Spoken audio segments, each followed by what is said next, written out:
friends, today is Sunday, so let's enjoy this novel, Born a Crime. In Born a Crime, stories from a South African childhood, comedian and television personality Trevor Noah gives a heartfelt and funny recounting of his experiences growing up in South Africa as an oppressed person. Stories of Noah's life are interspersed with insights into South Africa's culture, systems, and history. Noah was born in 1984 to a single mother, Patricia. During the time of racial segregation known as apartheid, Patricia was a strong, driven woman who paid little heed to the racist laws that oppressed her.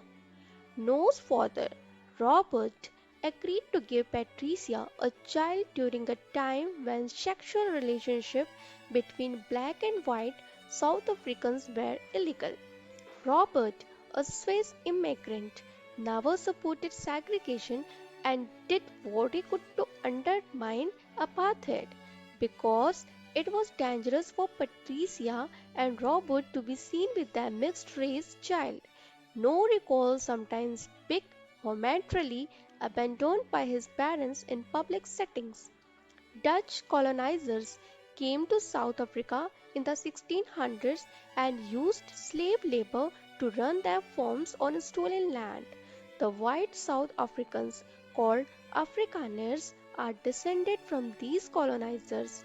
Black South Africans from tribes including the Zulu, Xhosa, and Soto tribes were subjected under apartheid law until the mid 1990s. A third racial group emerged from the intermingling of the black and white South Africans, mixed race or colored, both during apartheid and after its dissolution. Mixed race South Africans were the most marginalized and disfranchised people. No often felt defined by what he wasn't, not light enough to be labeled as white and not dark enough to be fully accepted into black culture.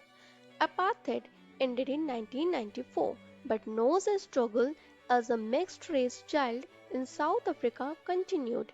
It was often hard for Noah to determine which groups would accept him. Patricia had always encouraged her son to read and think independently.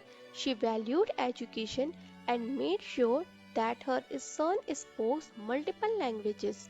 Of the 11 official languages in South Africa, no could speak Zulu, Shonga, English, and Afrikaans. These skills allowed him to move among different racial and cultural groups at school. Though No felt out of place in many social settings, his ability to talk and empathize with many different types of people served him well throughout his life. Even at a young age, No understood that the bullying he experienced from his mixed race peers was likely a result of the self hatred all mixed race South Africans had been taught.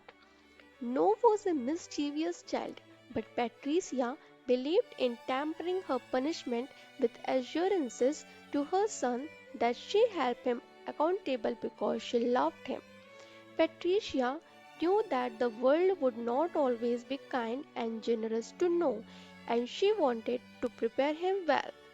During his high school years, No acquired a small bootleg CD business from a friend. No soon found that he could make more money working with his friend Sisway, who was from the poorer, crowded Johannesburg township called Alexandra, known to most residents as Alex. After graduation, No moved to Alex to expand his profit with Sisway's help. Sisway recognized that No had talent as a live DJ and the pair formed a performance group. No and his group sold bootleg and mixed CDs, dealt in stolen goods, performed at parties and concerts, and did their best to avoid confrontations with local law enforcement.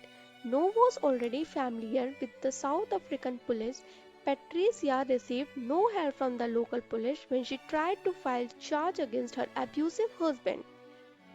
No was arrested for shoplifting on suspicion of carrying a weapon and for driving an unregistered vehicle. One arrest kept No in jail for several days, and Patricia had to pay for his lawyer. Despite his dealing with law enforcement, No could see his own privilege in comparison to many of his peers. Patricia had worked hard to make sure her son had the ability to make a life for himself. The man in No's life taught him little about how to interact with women.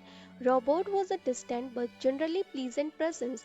Patricia's father, Temperance No, was an unpredictable figure.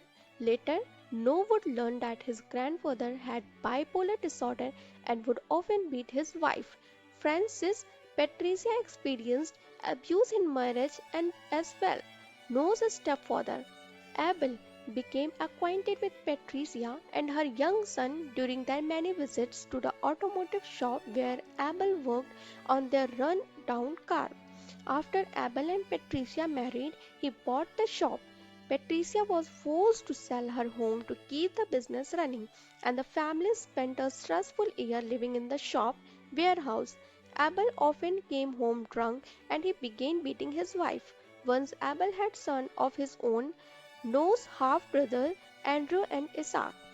Abel's hostility toward Patricia's oldest son grew when Patricia learned that her violent husband had bought a gun. She helped Noah move out of his own. One day, Noah received a phone call from Andrew with news that Abel, now estranged from his family, had become to Patricia's new house and shot her in her head, and she was shielding Andrew and Ishak. Miraculously, Patricia survived. No was able to cover her medical bills, and Patricia thanked God for protecting her and giving her a son who could afford to help her. So, friends, I hope you like this story. So, please like, subscribe, and share my channel. We will meet in the next story. So, for this, bye bye and take care.